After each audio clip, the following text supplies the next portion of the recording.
You're listening to Ecto Portal, a journey into the unknown with Anthony Anderson and Verna Wilson.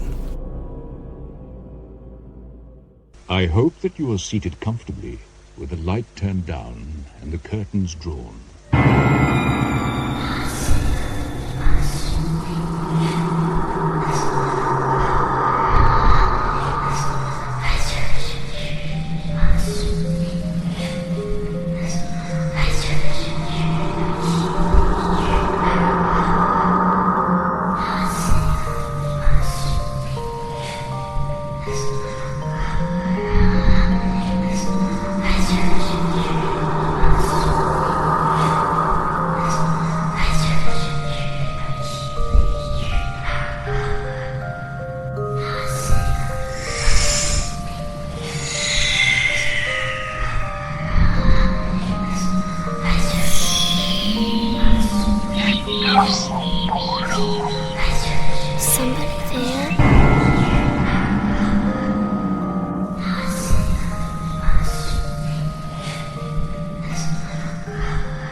Welcome back to Ecto Portal, another journey into the unexplored, the unexplained, the unknown.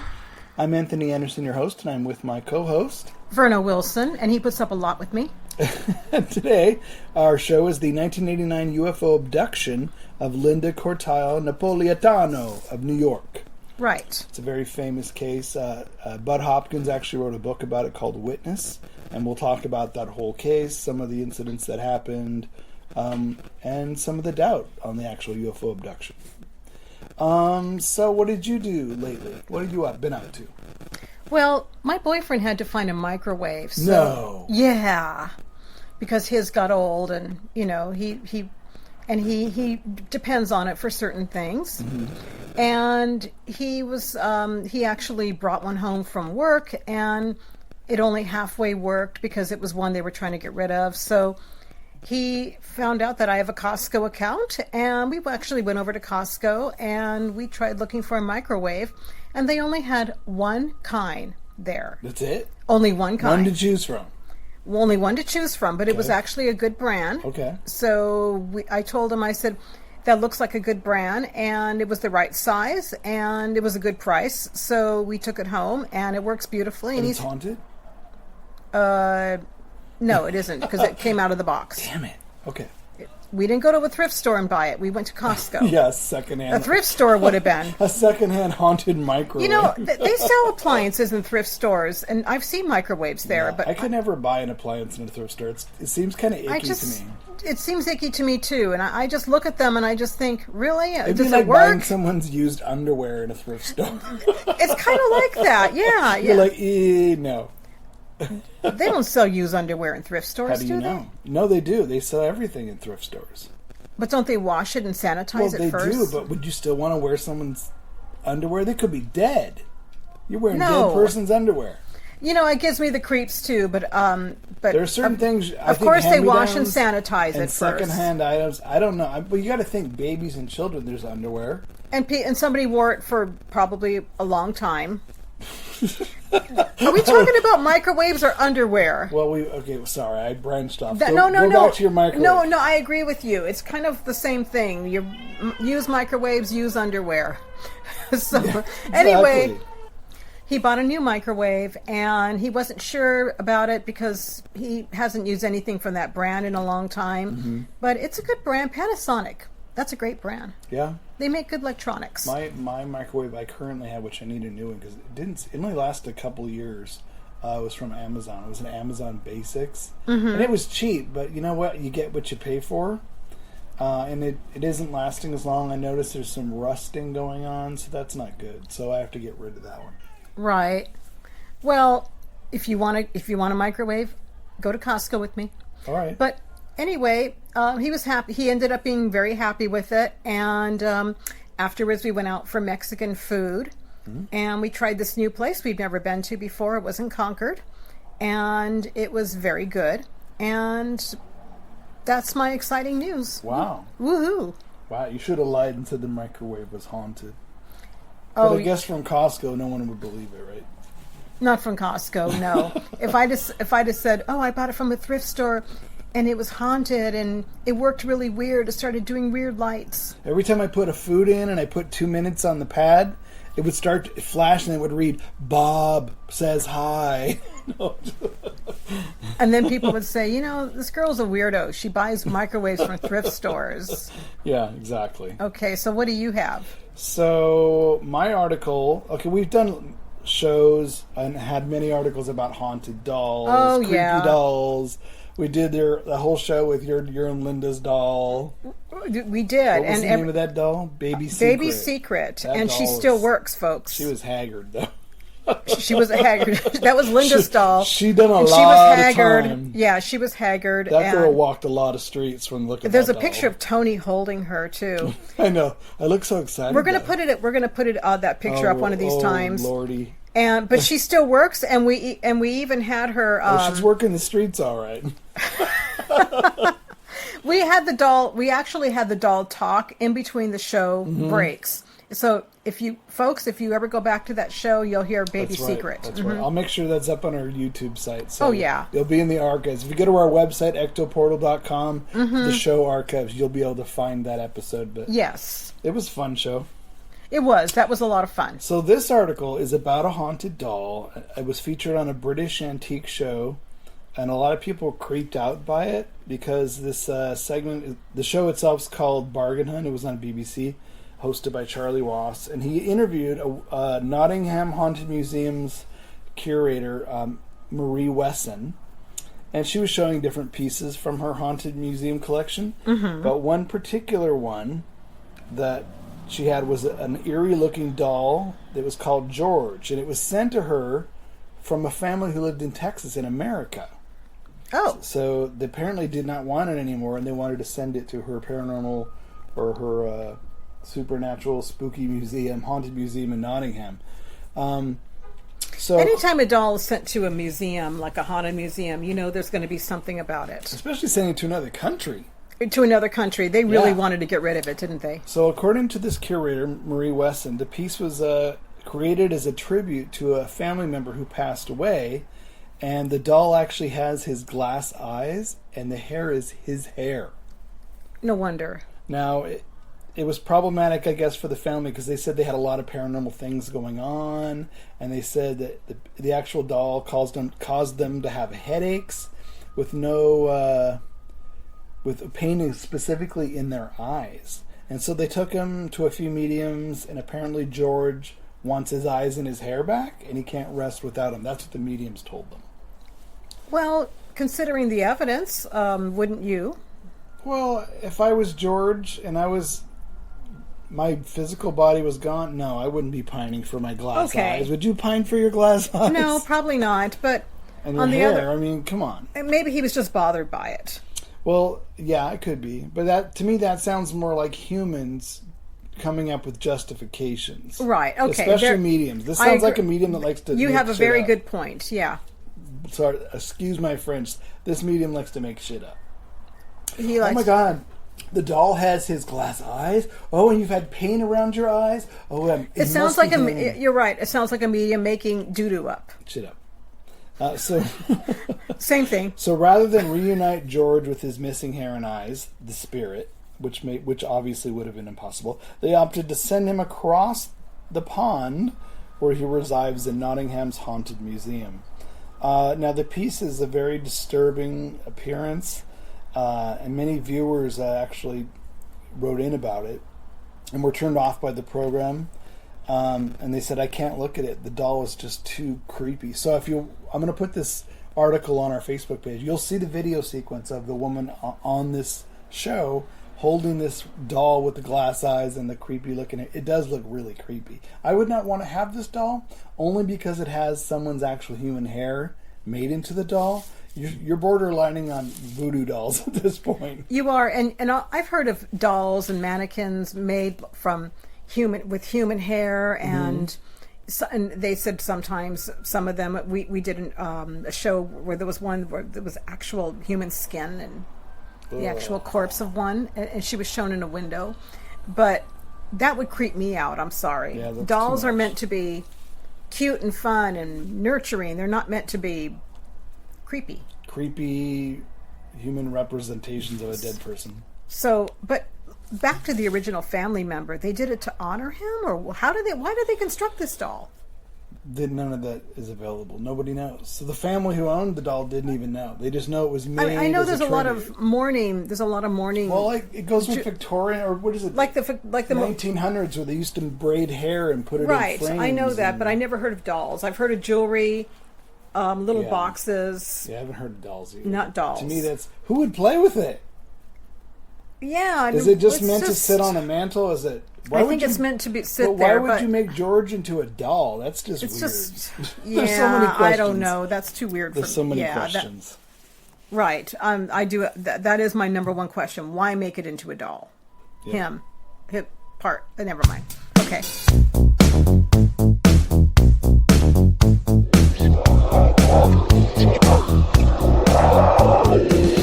All right, Brandon, what do you got? Well, I have one where this woman shared security footage of a ghost removing her dog's collar. So this happened. This happened in the UK. Mm-hmm. Her name is Shani Fantig. Shani Fantig. Wow. That's her name. She was rewatching security footage of her dogs, and what she saw, what she thinks is a ghost, and she shared the clip on her account, and she urged the viewers to watch the black dog very carefully. And she wrote, "Sorry for the obnoxious barking at the beginning. Watch my black dog." And the ghost took her collar off in her crate. Oh, this is the dog in the cage, right? It was in the actual crate. Kennel? Yeah. Mm-hmm. And in the video, they show her two dogs in separate crates barking at each other. Dogs don't like being in crates. They're going to bark. Yep. So anyway, they continue to do it nonstop till about 25 seconds into the footage when the animals fall completely quiet and they stand alert for some reason.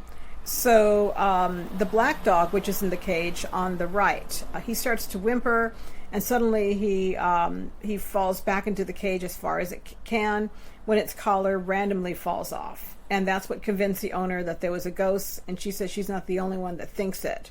Since being posted, the video racked up more than 1 million likes, and thousands of people have comments who think it's a ghost too. I watched it. I don't think it's a ghost. I watched it. I totally do. I don't. Because if you look, the dog seems very normal and at ease, standing in the cage. Yeah. And at the last second, it's like someone picks the dog up and pulls it backwards, and then rips the collar off, and it just drops. And if you look at the dog is just as shocked if you watch the video. Okay. I watched it a few times because I thought... Okay, maybe I had to watch it a few times. But the fact that the animal was picked up backwards and then the collar was taken off, it's like someone in one hand picked up the dog and took it off with their other hand. Okay. You got to think about what you can't see. Okay. If you had two hands, one's picking up the dog backwards, the other one's pulling the collar off. I have to watch it again. When I watched it, I thought, I don't think so. But, if a ghost wanted to keep the dog quiet, that's what they would do, and it was caught. Well, I mean, if it's not a ghost or whatever it is, right? It is really weird because the dog cannot pull their collar off like that. And it did keep quiet all of a sudden. But if a dog was pulling its own collar off, it would be laying down and it would have its own paws pulling at it to pull it off its head. That's a good way to look at it. This dog has paws were nowhere near it, and it just went bloop after it got thrown back in the cage.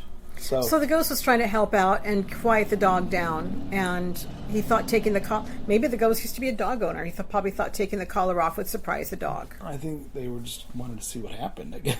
I guess so. But yeah, watch it. You put it up on the Facebook page. I did. Okay. Yeah. So they can take a look at it and see. And anybody, if you think it's a ghost, you're not the only one. A lot of people do, including Tony.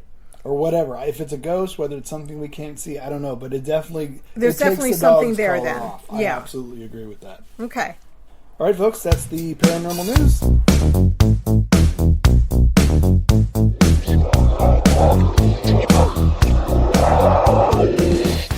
All right. That was paranormal news. Now, this week's show, as I mentioned before, is about the 1989 abduction of Linda Napolitano in New York City. It happened November 30th, 1989 at 3:15 a.m. Linda was married, age 40, and a mother of 2 kids. She woke up to see an inhuman creature in her bedroom. She screamed and tried to wake her husband, who was asleep next to her, but he wouldn't wake up. The aliens apparently floated her out of the 12th story Brooklyn apartment through the wall, levitating her into their glowing ship, which closed once Linda and the aliens were inside. Now, on board this ship, the aliens performed a number of tests on her, including inserting a stick tool up her nose, up her nasal cavity that had a ball on the end, and then leaving the ball inside. Ew. Now, yeah, exactly. Amazingly enough, Linda was not really stressed out or emotionally drained from the experience. Believe it or not, there were eyewitnesses to the actual abduction itself, but we'll get into that. Now, her story is featured in ufologist Bud Hopkins' book Witness, and she's referred in the book as Linda Cortile, as opposed to her real name. Her real last name was leaked after others did do some research on their own, and she was a guest on the UFO circuit, so her name did eventually come out. Okay. Now, after the abduction, Linda recalls returning back to her bed and going back to sleep. The next morning, she relayed the events to Bud Hopkins. Now, there is question about the abduction itself, as Linda was also pretty much a ufology fan prior to this happening. She had read Bud's book, The Intruders, and was very well aware of alien abductions prior to this. Now, after she read Intruders, she recalled how 13 years before, she had a bump she found beside her nose, and she decided it was probably an alien implant. Did she get a doctor check? I don't know. Now, after numerous sessions with Bud, she believed she'd been abducted many times since she was a child. I've actually read both Intruders and Witness. They're actually good books. Bud Hopkins writes really well, thoroughly convincing when you read them. He was. I've heard Bud Hawkins, and he doesn't fool around when it comes to abductions. He really does his investigating. Yeah, and there was a lot of skeptics at the time when these books came out, but I thought they were interesting because that's when I was big into reading ufology books. It was obviously the late 80s, early 90s.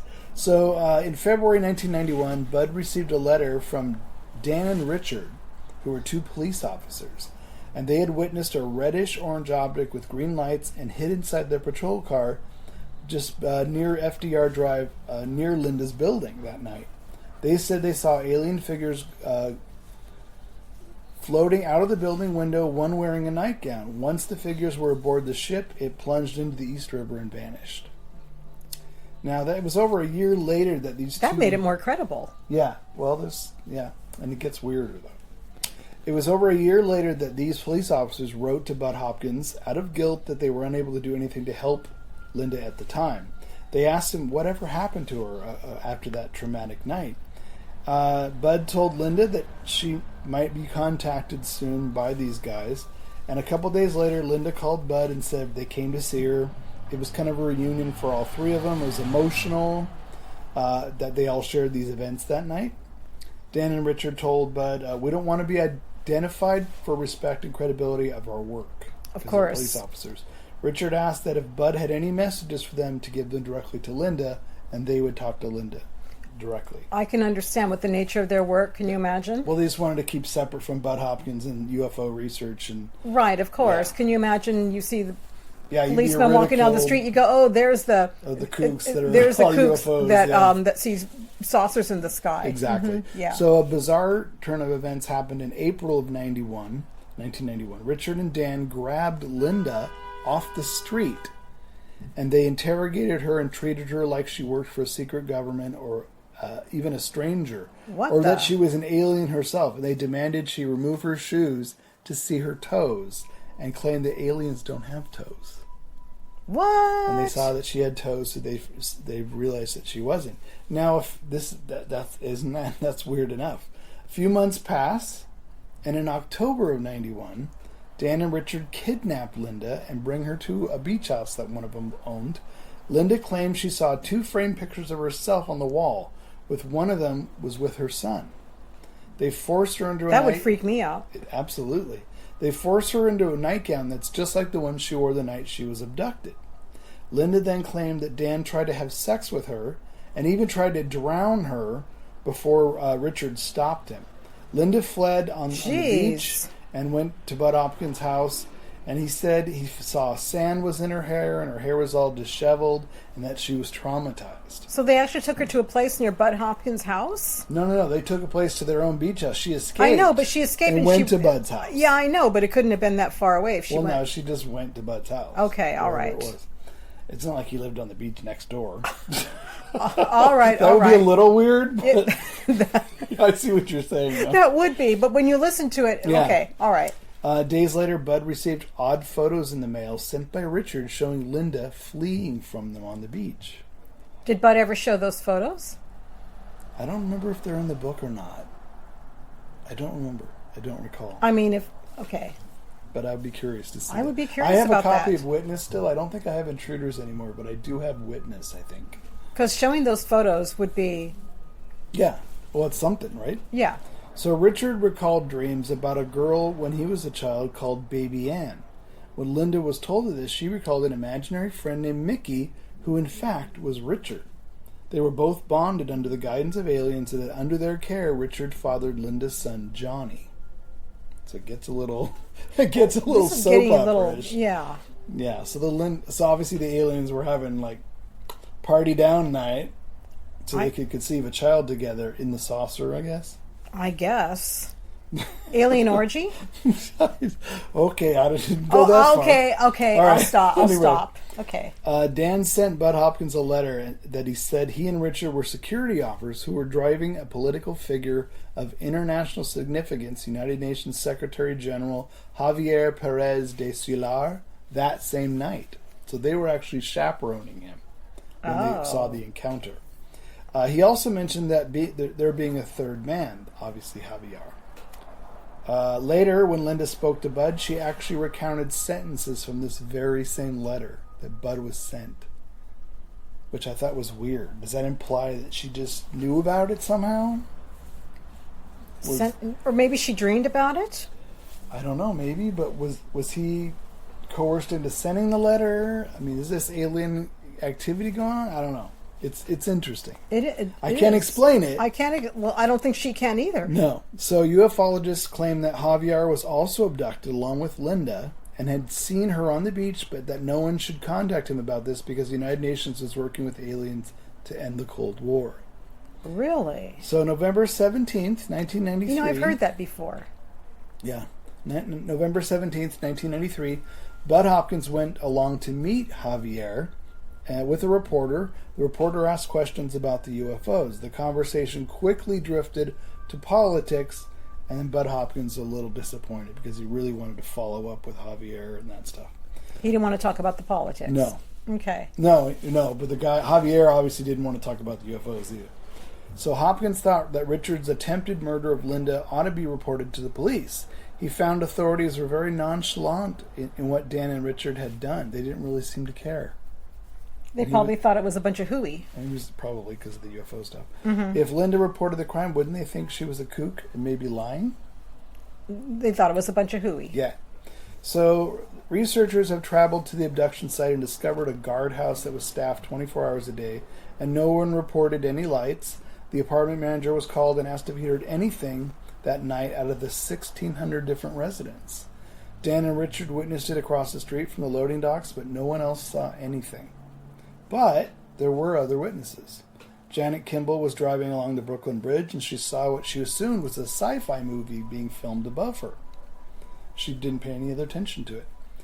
Marilyn... Well, okay, stop. What if you saw something like that? Would you assume it was a sci-fi movie being filmed? If I didn't see any trucks and lights and crew, no. If it was just going on above me, I'd get out. Well, I wouldn't know if I'd get out on the Brooklyn Bridge. That's what I thought. I thought that's a pretty quick assumption, considering there's no cameramen or anything around. Yeah, but if you're driving along the Brooklyn Bridge... You don't have time to think about it. you can't really stop. You're not going to think too much about it. Right, okay. Another woman, Marilyn Kilmer, claimed she was abducted and later retracted her statement. So that's interesting. Someone who claimed that she saw it was abducted herself and then said, no, I changed my mind, I wasn't. She probably did want a reputation to be... Maybe. Yeah.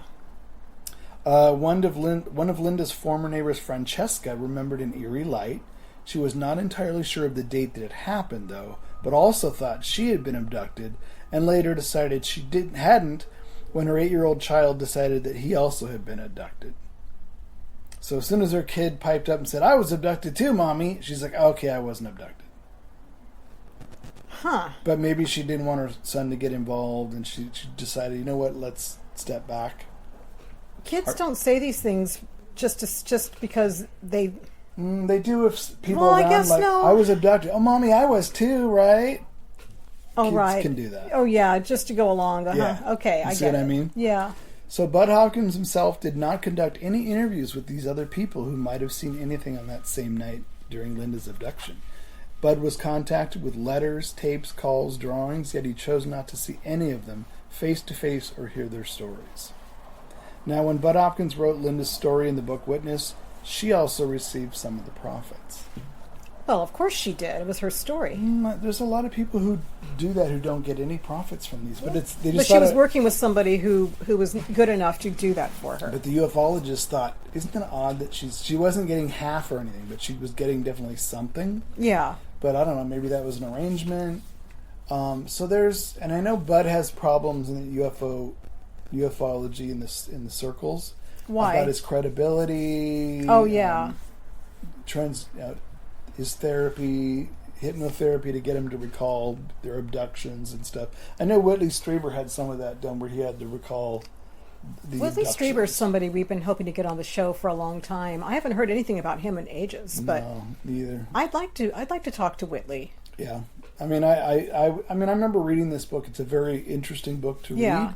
But this was the first time someone was abducted from an apartment building in a major city off of a major bridge.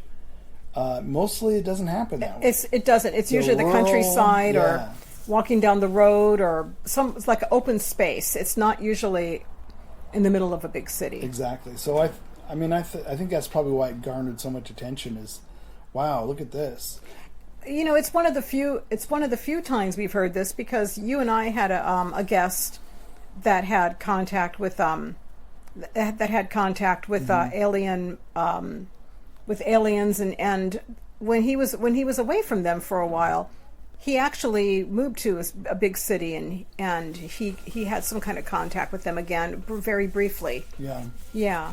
I think originally most of his was in New Jersey and was up past New York, was in New Jersey. It was in rural New Jersey, most of it. Yeah, most of it. But I mean, later when he moved, but anyway, that's another episode. But he talked about that, and that's interesting that they.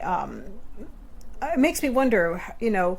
Well, for him, we know why they picked and chose him, but with her, you know, it could be. There's a million people in a big city. Why did they zero in on her? This being 3:15 a.m. Yeah. By the Brooklyn Bridge, you still have a lot of cars going across the bridge There's at a million all people, hours of so the day and night. they zero in on her. Yeah. It makes you wonder. You think people would have saw her floating out the window, Right? You know, with the aliens into the ship. But she had a lot of witnesses. She had witnesses with those. Yeah. So that's what made her story credible. But we don't know their mindset. Why zero in on her? Why take all this trouble to go to an apartment building in the middle of a city? I think it's weirder that those two guys who claimed to be outside witnessed it. Yeah. Were with that political figure. Why were they just sitting outside with this political figure in the car? Yeah. When this happened. But then again, if that other guy, Javier, was abducted as well, maybe they all were supposed to be there at the same time. I don't know what the aliens' agenda is here. Who knows? Yeah. It's interesting, though. It kind of delves into Now, soap these weren't opera. the tall blonde guys. These were grays, right? I didn't really say. Oh, I think they okay. were grays. If I remember correctly, they were the grays. They were the grays, Yeah. okay. Because, you know, I read about the tall blonde guys, and they conduct. And Yeah, they're from what grays. I hear, the cover of them has a gray on it. but they conduct their from what I read about, they conduct their encounters differently. Yes.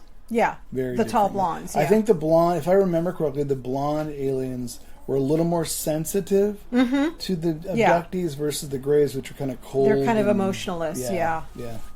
All right, so that's another episode, folks. A little different. I like the UFO stories when we find them too. Yeah. Sometimes I like to go for the obscure ones. This is a bigger one. But there are other ones which I'm going to try and find because I like to tell the obscure ones that people don't really know about. So Yeah, I like hearing those too. just to mix things up here on Ecto Portal. All right, that's it. So I guess until next week, we'll say bye. See you next week. Bye.